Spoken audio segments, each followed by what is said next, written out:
welcome back to Definitely Not Definitive. I'm Ken. And I'm Bethany. And we're just a couple of kooky crazy kids in love that love some kooky and crazy Maxor. Ooh, kooky and crazy Maxor. Yep, he gets the kooky and crazy title. If he's not kooky and crazy, who the hell is? I mean, he's just wild. That's fair. Yeah, so we're going to check out Maxor's Elden Ring, part 1 of his incomplete summary of Elden Ring. So we've been checking out some lore from Elden Ring, and now we want to get Maxor's take on the game. I mean, like, Elden Ring is massive and epic, and Maxor is intense. Yes. So, whereas, like, Maxor can kind of blow your brain on an average kind of video compilation, I feel like I'm just going to be a zombie after this. Yep. Because it's going to be overwhelming, but I'm so ready for it.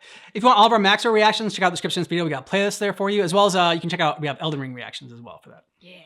Hey guys, welcome to my Minecraft Let's Play. Elden Ring, or as I like to call it, Boomer Band, is a fun new hack and slash Crash My Car, developed by Epic Games director Hideo Miyazaki with the express purpose of inflicting pain upon the Gaijin. In this adventure, you play as the famous video games protagonist Elden John as he undergoes tribulations on his quest to fight the entire Catholic Church. This game is a little difficult. You could call it the Dark Souls of Skyrim. As such, many challenges await the player, and most of it is the work of Satan, as is every game made by the Japanese. Spanning a gigantic world slightly larger than Africa, we will find many secrets, uncover many attractions, and slay the entire cast of the Bible. I always loved that book. My favorite part was the genocide. My favorite part of the genocide, is that what I think he said my favorite part was the genocide. Oh.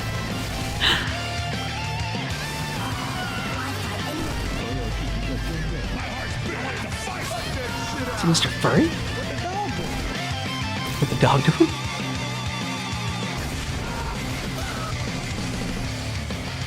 Help me. So we boot up the game and, silly me. I forgot to unplug the keyboard so my controller can work. Now I'm free to make my character. Our journey begins inside of the Microsoft PowerPoint, the quality of which being so dubious that it resurrects you from the dead. Wake the fuck up, samurai. This is a FromSoft game, so Spider-Man is here to send us the fuck back. To our tutorial, which is a whole lot of fun. You know, just making friends, influencing people, and providing intuitive solutions to the issue of life. And with that problem sorted, it's time to take the elevator so we can accomplish the impossible and go outside. Welcome everyone to Limgrave, land of trees, laborious bears upon the trees, and this white person. Honest, if you're lost, how about you start by finding some bitches? Weird wearing ass. When's the last time you took a shower with your dirty helmet wearing ass? With your weird ass cargo shorts your mama gave you? Look, what I'm trying to say is, your fit is mid, and you get 0 bitches. Fuck out of my sight before I gotta look at those stank ass vans again.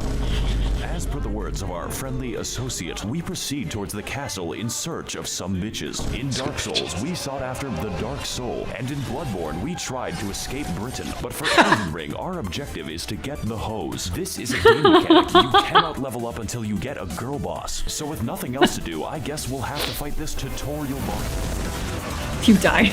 I was instantly killed.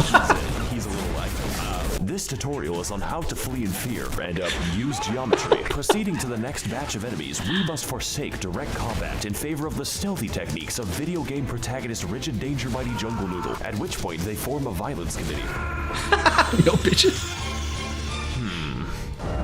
Try finger. Buttholes. Bitch. What the fuck? My name is Melatonin, and if I may inquire, sir, I am in need of a quirked up white boy who can bust it down sexual style, so that I may make him goated with the sauce. Okay. No cap. All we have to do now is kill every demigod on the planet. Every what? I'm glad you asked. Long ago, this land was ruled. Cleveland, Ohio. Who pissed off God so badly that he left the fucking universe. Now her power, the Amazon gift card, is shattered, and her athletic scions are holding a contest to see who can die the least. So God comes back when I kill them? No, but you get to keep the gift card. These are the faces of evil, who have all claimed a shard of the card. Some seek glory, others redemption, and one is just really attracted to his younger brother. Wait, what the fuck? And after countless weekends at This is university, canon, I like the that. tarnished warriors are called upon to rise from their tilted towers and achieve one final victory royale. Jake Paul, bastard of the Badlands, the ever-wet skelly sleeper, the crazy caca consumer, and least of all, you, tarnished warrior. Is there like an opt-out? Great, I'll send you to my dimensional pocket. I see. Nice. Welcome to the Round Table Hold, a place to rest, make purchases, and converse with the homeless. Do you sell magic? You know what? I'm just gonna go over here now. I'm in hell. Now, as for our comprehensible friends, we could begin with the blacksmith, but he's a little busy right now. So that only leaves one more person, Fia, the deathbed companion, unique among all women, including my mother, for offering to hug me. Of course, I do accept for gameplay reasons, but what I wasn't aware of was that this one action permanently debuffed my health, and I forgot to turn it off. For the entire game, the effect looks like this, and with that, I've reached my limit for human interaction, so it's time to head back. Jesus Christ, to Stormvale Castle, where we can find the first demigod on our list of all people. Our approach begins by moving through the gate. Our approach begins with a battle against the lag beast, but honestly after that, the level is pretty easy. Gangster edition. Alright, finally a cutscene. Foul tarnish. God damn it. In search of the hose. Unfortunately, I hate women. That sounds like a you problem, Chief. I am also homophobic. Taco Bell one again. And you are looking pretty gay right now. Hey guys, it's me, Maxor. Welcome to the first boss. I'm a pioneer. I'm an explorer. Yeah, he's a little bit dumb.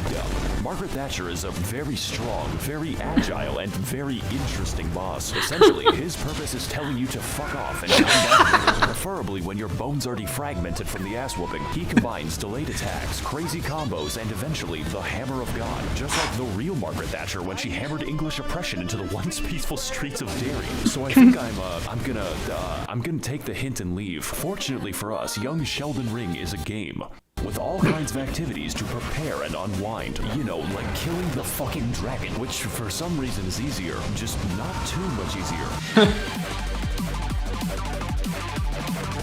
For the next leg of our journey, the now disgraced loser baby resigns himself to living in the woods. That way, he can exist peacefully among the giant bears and, whatever that is. Greetings, traveler. I am the Pitbull of the woods. Have you seen any orphanages nearby? Why are you asking me that? No reason. Legend has it that at the edge of these woods, there's a well containing the tastiest children. Okay. Go there, traveler, and I will kill the infants of your choice. Oh! Okay, this might seem bad, but I know a good deal when I see one. Unfortunately, I am blind.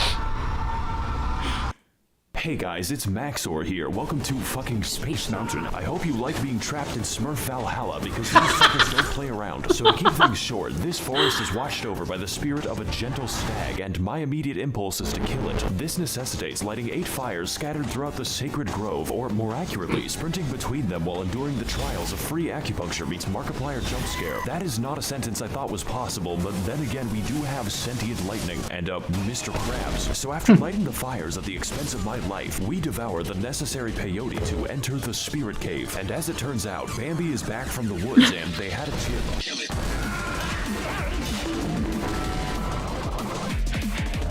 I like this fight. He shows me how bad I am at the video game and reenacts my trips to the horse race in 2006. Overall, it is a riveting and accurate portrayal of how fun it is to kill innocent forest animals. 10 out of PETA. 10 out of PETA.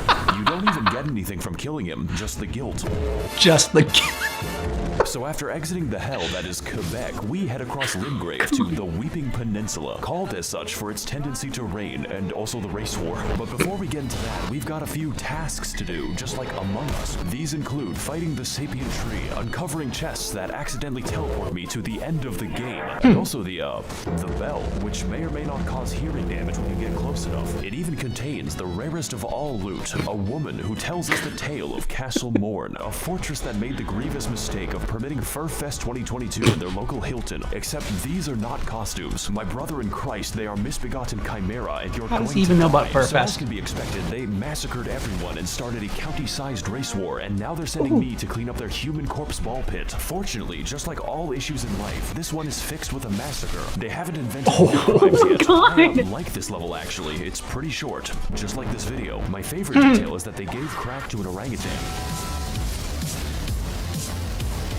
Oh boy, it's more animal cruelty. We're climbing back into Harambe's cage and there is no gun. You know, when he isn't converting my bones to sand, this fight is actually easy, mainly because his health is the size of my prefrontal cortex. But even still, I had a great time reenacting the murders I did 2 years ago, and just like this fight, I will not face the consequences.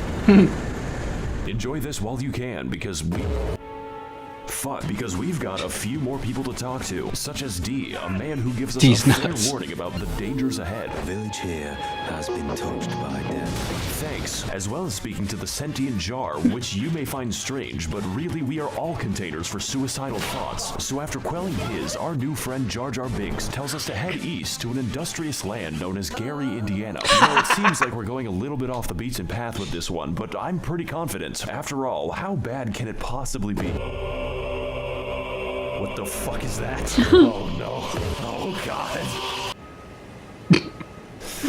Let's go back to the castle. This time I think I'll walk all the way back to Margit. Ooh.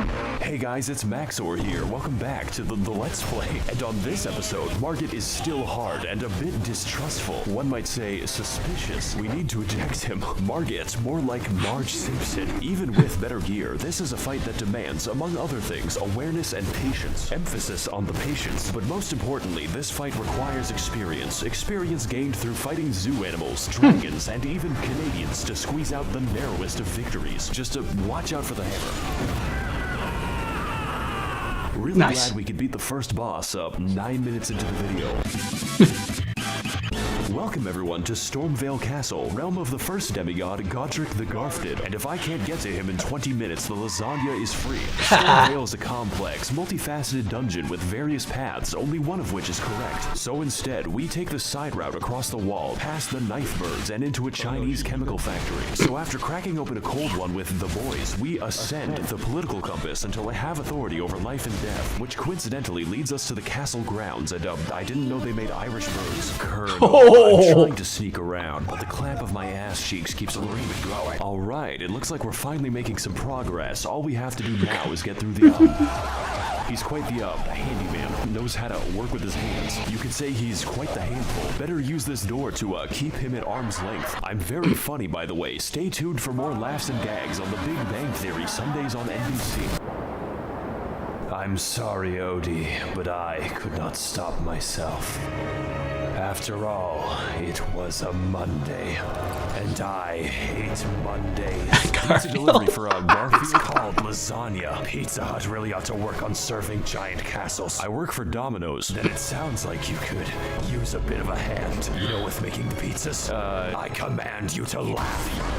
Do you know what I've gone through to make that joke? In this battle against Godric, time to kick Odie off the table. We put our patience to the ultimate test as Grandpa pilots his fucking Masquerade Evangelion straight into the housing market. Much like his titular cat, Godric is a fucking gremlin who attained his abilities by entering Friedrich Fazbear's Mega Pissplex in the year of our Luigi 1987, and then sewed the children therein to his wacky animatronic suit. They call him William Grafton, but besides that, his coordination is subpar since he has to migrate a mosh pit to attack you, and it's quite excessive. Godric holds all of his attacks until the heat death of the universe, which means you have to pay attention to his arm carefully, and that's pretty difficult when he's shaped like a four-dimensional object. I'm finding it pretty hard to keep track of him. He seems to morph around so we fight him slowly and with attrition, like the Viet Cong, dodging, slicing, and dying until eventually reaching the oh.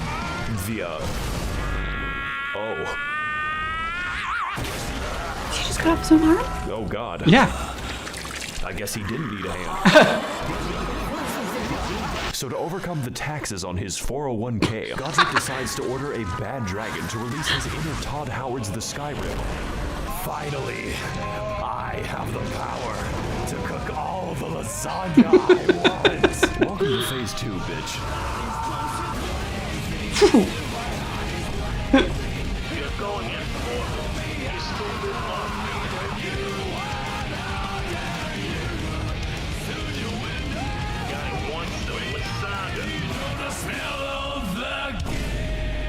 This is the best game ever made.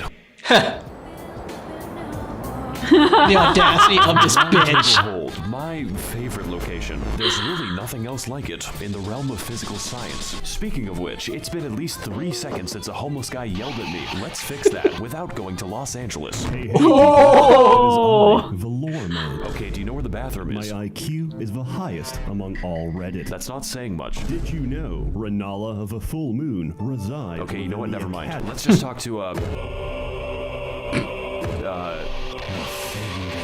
this is worse. Let's, come back to that eventually. Oh, I guess I'm stuck here. Fuck.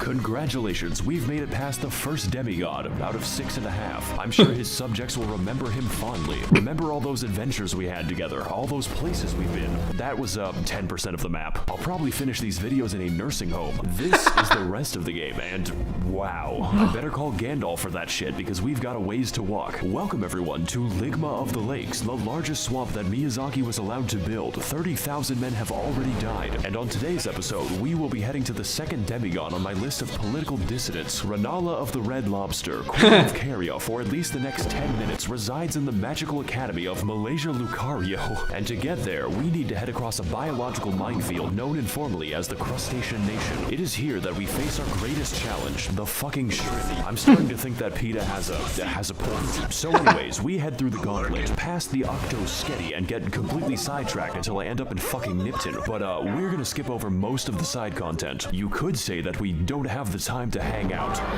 Just know that you can find this area by Google searching Elden Ring Albania. This one is for all my baby girls. I see your comments, ladies, and they make me smile. I'm lurking and I'm stalking when you least expect. So after heading through the ruins of my marriage and killing the white people, we make it to the Hogwarts, only to find that the way is blocked by a mysterious seal. And next to it lies a map, which leads straight to the key. Their security is dog shit. This puzzle should be pretty easy. All we have to do is get past the dragon that's waiting there. This game has a lot of dragons in it, so I'm going to keep a count. Just know that it doesn't get easier. I did not survive. So literally just Harry Potter. Magical racism land. It's time to enact our revenge upon Chris Angel Mindfreak in one of the most pretty good-ish dungeons of the game, featuring brand new challenges and enemies such as the Spastic Child, this man 30 times in a row, and a homeless guy who helps me extract the blood from my body. Raging Lucario is a fairly linear dungeon with some rather unusual architecture. Oh, it's Now, Indiana I'm Jones no ball. interior designer, but why is the entrance to the school a graveyard? Is this America? Anyways, we'll jump Oh, Jesus. possible until we end up near the lecture hall. Singular. There is only one in the entire school. I guess they just do it on Zoom. And for today's lecture, what is the dog doing?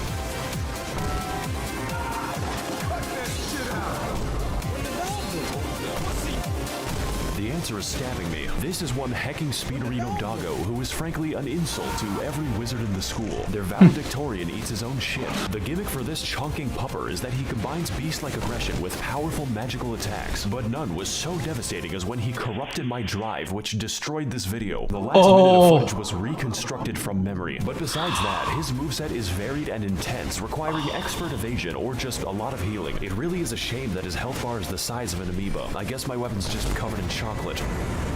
Wow, this is just like my favorite show, Family Guy. So before we take the 30-second walk to the next boss, I acquire some fat drip so I may no longer appear fatherless. Now in our search for a classroom that can't be raided, we head up the stairs to experience bowling in VR. We become sidetracked again as I'm teleported straight to I just Turtle rolled Pope, through the who balls. wants to sell me things. His existence isn't explained, and I don't want it to be. Only horror lurks behind that stare. Let's move on to something less disturbing.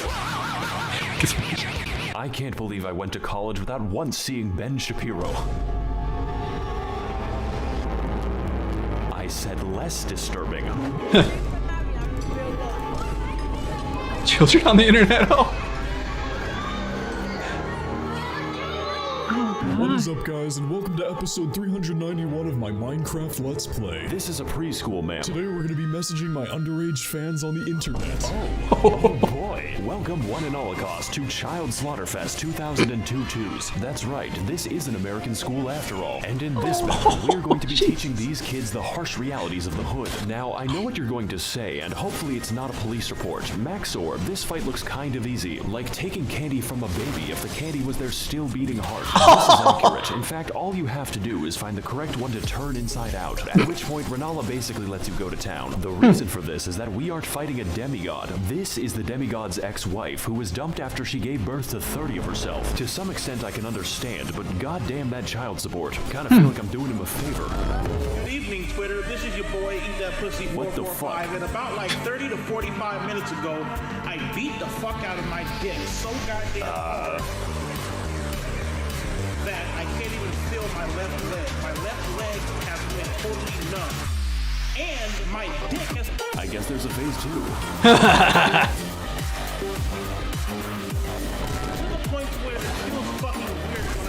She literally becomes the moon. Welcome to the real fight. It's still easy for Dark Souls, which means the challenge is getting anywhere close to her. This fight is essentially Dark Sus Gwendolyn if he/them were a good boss, using a vast array of magic, other bosses, and the power of Goku to socially distance your skull from your neck. But even still, it's very manageable if you have any semblance of patience. My editing might tell you something about how I did. 70% of this fight is waiting for my turn. It's like I'm trying to stab Julius Caesar. Oh! God damn it. So we can take this video to the moon. So after sufficient damage is dealt, we find out that her second phase has a second phase and its other bosses, including, of course, this bastard again and the actual straight-up pack of wolves. Just make sure that you don't die, otherwise it's back to the daycare. Needless to say, this fight is a visual and gameplay feast, and by that I mean it does not end. The divorce may have hit hard, but it is hitting me harder, so let's do to her life what her husband did to the marriage. Oh, there goes the camera.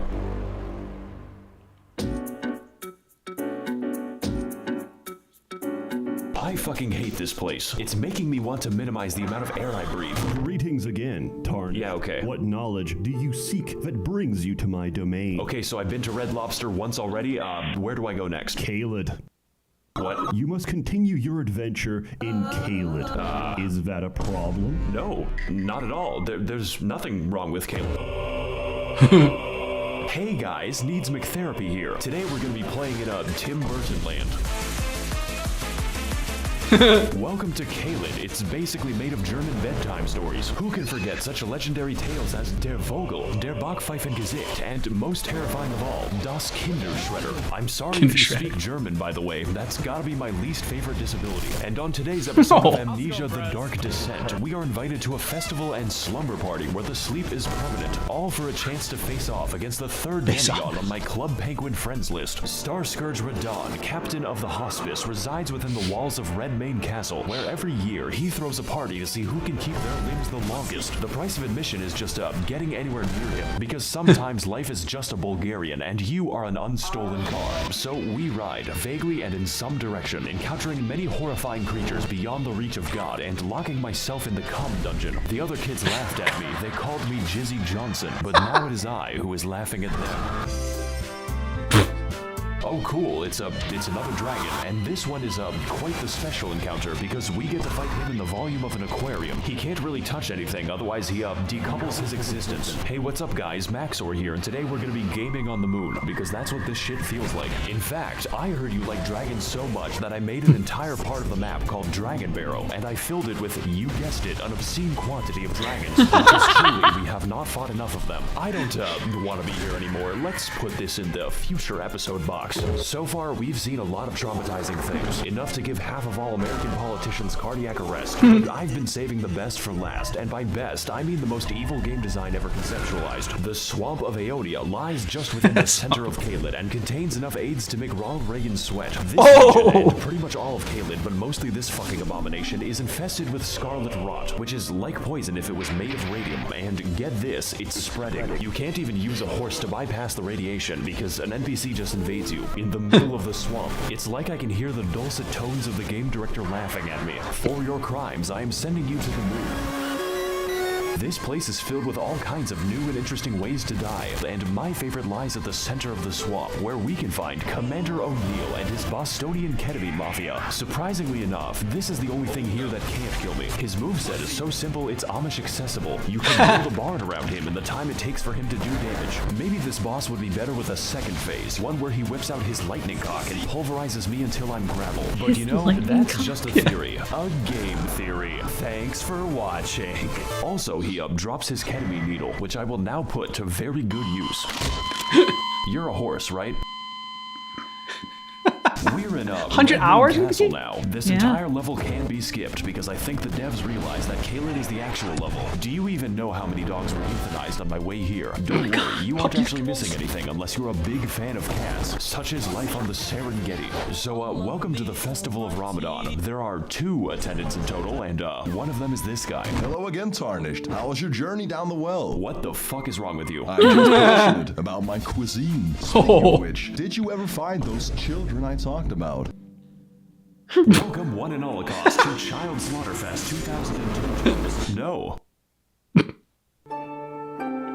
Shame. You know what? Maybe the jar will be a bit Okay, never mind. So with a stroke of obscene luck, we find a mostly sane person who tells us via YouTube Rewind that Radon is not here. Technically, you see, this castle is his euthanasia clinic and we are going to pull the plug. I'm sorry, Grandpa, I have to charge my Switch. His consciousness has been gone for several hundred years due to the demigod Melania, who is the Blade of Mikola, by the way, but that is a story for later. Essentially, his mind was eaten by the Scarlet Rot, but this man is literally too angry to die, and we are attempt number 500 to kill him. So, I'm liking these odds. Oh, God. Built differently. Very Will Smith-friendly. Let's, go start the mercy killing. And, why is he so far away? Are those summon signs? Oh, man. Welcome everyone to the open world RPG where I roleplay as the victim, and today we're doing one of the best fights in all the video games. Star Scourge Radon is a big, buff, absolute unit of a boss whose only instinct is recycling your flesh back into the ecosystem. But you are not alone in this battle. There is no limit on how many people you can summon, and if they die, then you can just do it again. I'm sure they won't mind. I have essentially converted the game into an RTS. I'm gonna fight Raid Boss Radon in World of Employee Harassment. Now you can't fight alone as a real gamer, but why would you? This is a goddamn festival and I will not be having sex by myself. Before you can even reach him, Radon is sniping your ass with the accuracy of my opinions on the internet and firing a frankly suspicious amount of arrows from God. If you want to exercise the privilege of fighting him, you have to earn it, and that is the easy part. Even with summons, you need to pay full attention to his moveset, as his attacks swing wider than American elections and hit harder than a freight train on a semi. Now you may have already noticed, but that is a comically small horse. It's like I'm looking at Shaquale O'Nale. This is because, in addition to being built like a steel mill, Radon has the power to defy gravity, which constantly gets him into fights with solar bodies. This man is skateboarding a horse and holding back the stars while killing everyone he comes into contact with, and he does it from the hospice. Radon is an absolute god among Chads, and this fight's intensity lives up to that and then some. And that is just phase 1. Phase 2 starts when he, jumps into the upper atmosphere. Oh, damn. Yeah.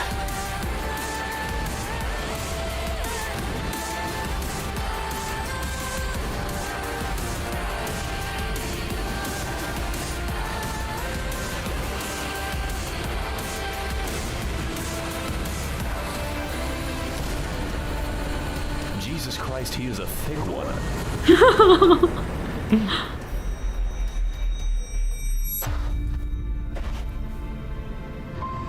Oh god, I think my Zodiac just killed itself. This is sure to negatively affect the trout population. Won't someone please think about the economy? Wow. I think that's my favorite video of his, but so far.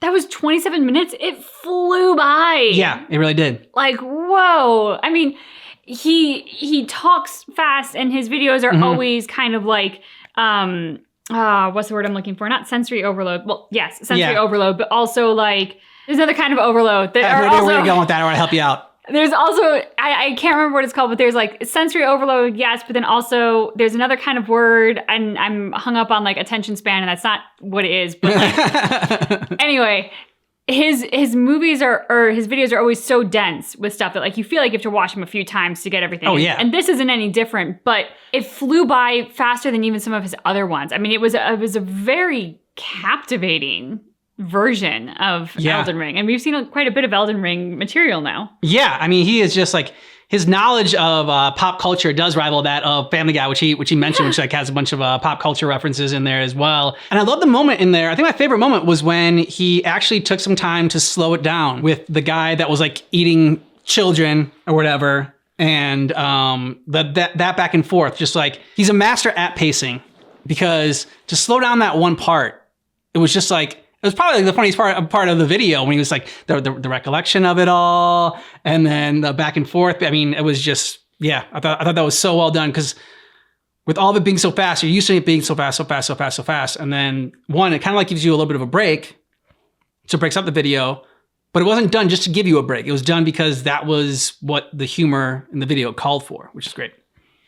Yeah, he crafted the moment so beautifully, because like you're looking at a knight with a helmet on, but you completely know what that knight's facial reaction is underneath that helmet. And vice versa. I mean, like, so to have crafted the moment so much so that we have such a clear image of that really speaks to his masterful editing to create this content. I also, like, I did not know that, is it Radana? I'm going to butcher her name. The queen with the moon goddess thing going on. Okay. Yeah, Renala, there it is. Yeah. Who had like 1 million kids. Yeah. And I knew that she was, I guess, like, if we're going to be modern in technical terms, the divorcee of our one guy from Elden Ring. But I didn't realize they had so many kids. And so, like, even though we've covered a lot of Elden Ring content, and even though Maxwell goes so fast, in his recaps, I still learned something new from this, which I think is fantastic. Yeah, I don't know what else to say other than it was just a fantastic video. I'm looking forward to the next part. And I mean, all the time he said like it was 100 hours that he put in it. And then like to have your computer crash. Oh my God. And lose the edit. I felt that pain. That pain a lot. I think my other favorite part was the Garfield bit. Just because like I grew up reading Garfield and like, you know, having these little like comic strip books. So they were like, you know, like, I don't know, that long and everything like that. And they were little books and they had the little comic strips in them. I wouldn't say I'm a big fan of Garfield now, but since I grew up with that, it was just a nostalgia hit for me and I really liked it. I remember reading like the newspaper as a kid, like trying to get the newspaper from my parents to see like the comics that were in there.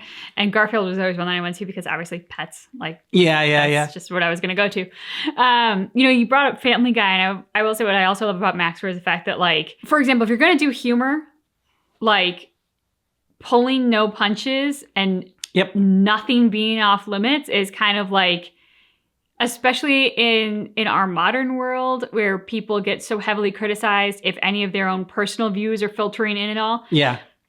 That's kind of like the only way to survive is when it's literally like nobody is safe. And Maxor went there. I mean, even with like the schools and like, there's a cemetery at the school. Like, it must be America. Like, what was so great about that is the fact that like he made us laugh uncomfortably. So the humor was successful because we laughed, but the uncomfortability was successful because it was a moment of, hey, here's the mirror held up to you, society, and how badly you're all fucking up right now. And I think that's excellent. Like, my favorite comedians are the ones who can do that, who will make me uncomfortable, who will make me think about the world that I live in while also laughing. Hopefully not always uncomfortably, but like, I think that's great. And I love the fact that, like Family Guy, nobody is safe with Maxor. So you bring up Family Guy, but that always makes me think of South Park. And we've talked about this before, where, you know, South Park had that episode where basically like, you know, either everything's okay or none of it's okay. And so, you know, nothing's off the table, nothing's off limits when it comes to humor. And so Maxor definitely encompasses that and really refreshing and appreciate it. And I'm sure it rubs some people the wrong way, but yeah, it's just done in such a matter of fact way of like, I'm just going to go where the joke is. Wherever the joke is going, that's where I'm going to go. And so I like it.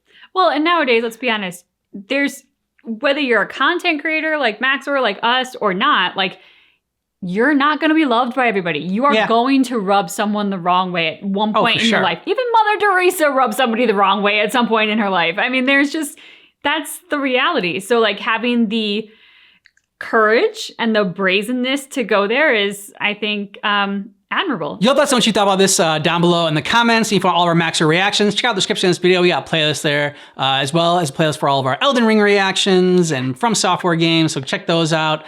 Thanks so much for checking out our reaction for Maxor's incorrect summary of Elden Ring Part 1, but just keep in mind that our reaction is definitely not definitive.